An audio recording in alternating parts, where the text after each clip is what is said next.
25শে December আর cake খাবো না তাই কখনো হয়? চলো আজকে বানিয়ে নিলাম ফ্রুট কেক। আর এই ফ্রুট কেকটা কত ইজি আর কত তাড়াতাড়ি বানানো যায় সেটাই আমি আপনাদের সাথে শেয়ার করব। তার জন্য আমি এই ফ্রুট কেকের জন্য কিছু কমলা লেবু নিয়েছি। কমলা লেবু কিন্তু মিষ্টি হতে হবে, আর কমলা লেবু থেকে আমি কমলা লেবুর পিউরিটা বার করে নেবো, মানে কমলা লেবুর রসটা। আর তারপরে আমি এখানে কিছু টুটি ফুটি ইউজ করছি। টুটি ফুটির মধ্যে টুটি ফুটি আর আছে কিছু মোরব্বা। আপনারা এখানে কাজু কিশমিশও অ্যাড করতে পারেন, তবে আমি এখানে কাজু কিশমিশটা পরে গার্নিশিং এর জন্য রাখবো। তো চলুন এইবারে আমি এই পিউরির মধ্যে মানে কমলা লেবুর রসের মধ্যে আমি কিছু টুটি ফুটিগুলো ভিজিয়ে রাখবো, যাতে এই টুটি ফুটিগুলো খুব সফট হয়ে যায়। আর তারপরে এই মধ্যে কিছু টুটি ফুটি রেখে দেবো ওপরে কিছু গার্নিশিং করার জন্য। সবগুলো খুব ভালো করে মিশিয়ে নিয়ে এগুলোকে কিছুক্ষণের জন্য রেস্টে রেখে দেবো। আর অন্যদিকে আমি ব্যাটারটা বানিয়ে নেবো। প্রথমে এখানে দুধটা ভালো করে জাল দিয়ে ঠান্ডা করে নিয়েছি, আর তারপরে সেই ঠান্ডা করা দুধের মধ্যে দিয়ে দেবো গুঁড়ো করা চিনি। গুঁড়ো করা চিনিটা দিলে খুব তাড়াতাড়ি এই মানে মিক্সিংটা খুব ভালো করে হয়। আর খুব ভালো করে কিন্তু মিক্সিংটা করতে হবে, কারণ দুধ আর চিনি খুব ভালো করে না মিশে গেলে কিন্তু কেকটা খুব ভালো হবে না। আর খুব ভালো করে মিশে গেলে তার মধ্যে দিয়ে দিতে হবে এখানে কিন্তু আমি সাদা তেল। আমি এখানে কিন্তু 1 বাটি সাদা তেল ইউজ করব। সাদা তেলের বদলে আপনারা বাটারও দিতে পারেন, তবে বাটার আর সাদা তেল যাই দিন না কেন বাটারের টেস্টটা একটু ভালো হয়। তবে আমি এখানে সাদা তেল ইউজ করলাম। আর খুব ভালো করে তেলের সাথে আর সেই চিনি আর দুধটা খুব ভালো করে মিশিয়ে নিতে হবে। আর যতক্ষণ না ক্রিমি ক্রিমি ভাব আসছে ততক্ষণ অনবরত মিশিয়ে নিতে হবে। তারপরে দিতে হবে এখানে ময়দা। আমি এখানে 2 বাটি ইউজ করব, তবে প্রথমে 1 বাটি দিয়ে খুব ভালো করে মিশিয়ে নেবো। আর একদম ডলা পাকিয়ে না যায় সেই রকম ভাবে কিন্তু আস্তে আস্তে মিশাতে হবে। আবার 1 বাটি ময়দা নিয়ে খুব ভালো করে মিশিয়ে নেব। আর দেখুন এই ময়দাটা মেশানোর পর কত সুন্দর টেক্সচারটা এসছে না, হয়েছে না? এরপরে দিয়ে দিতে হবে সেই মানে ভিজিয়ে রাখা ড্রাই ফ্রুটস, মানে আমি যেটা কমলা লেবুর রসের সাথে ভিজিয়ে রেখেছিলাম টুটি ফুটিগুলো সব একসাথে দিয়ে খুব ভালো করে মিশিয়ে নিতে হবে।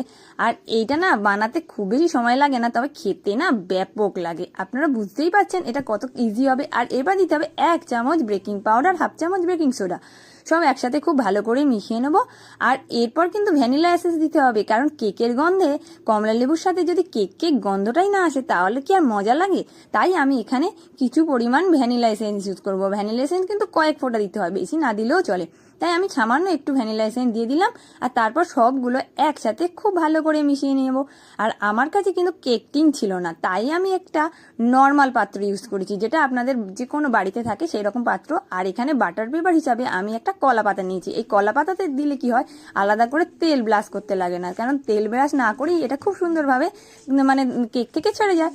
সবগুলো খুব ভালো করে মিশিয়ে নিয়ে আর তারপরে এটাকে রেখে দেবো, কারণ বেকিং পাউডার আর বেকিং সোডা দিয়ে কিন্তু বেশিক্ষণ রাখা যাবে না। তাই এগুলো খুব ভালো করে সেট করে নিয়েছি নাড়াচাড়া করে। এবার আমি এটা কাঠের উনুনে ব্রেক করবো, চলুন। আর তার জন্য চলে এসেছিলাম আগে থেকেই আমি প্রি হিট করে রেখেছিলাম কাঠের উনুনে কড়াইটা। আর কড়াইটার মধ্যে একটা স্ট্যান্ড বসিয়ে রীতিমতন সেই ব্যাটারটা মানে যে ডেস্কিটা আমি বসিয়ে দেবো। আর দেখুন এটা বসিয়ে দিয়ে আমি ফের ঢাকাটা দিয়ে দেবো, তবে ওপর থেকে টুটি ফুটিটা কিছুক্ষণ পরে দেবো। আমি মিনিমাম 15 থেকে 20 মিনিট এইভাবে লো ফ্লেমেই আমি কড়াইতে জাল দিতে রাখলাম। আর তারপরে যখন 15-20 মিনিট পরে এটা খুললাম, দেখো হালকা একটু ফোলা ফোলা ভাব এসছে। তার উপরে আমি দিয়ে দেবো সেই টুটি ফুটি আর কিছু দিয়েছিলাম কাজু আর কিশমিশ, যাতে দেখতে খুব সুন্দর লাগে। কেমন লাগছে আমার সাজানোটা আপনারা কিন্তু বলবেন।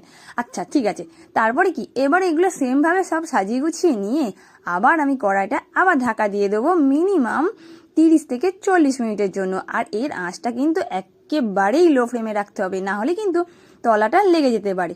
আর তারপর 30 থেকে 40 মিনিট পরে কেকটা দেখুন, ওয়াও এতটা ফুলেছে আর এতটা বড় মতন হয়ে গেছে। আমি বুঝতেই পারিনি মাত্র 2 বাটি ময়দা দিয়ে এত বড় কেকটা বানানো যায়, আর তেমনই সফট আর টেস্টি।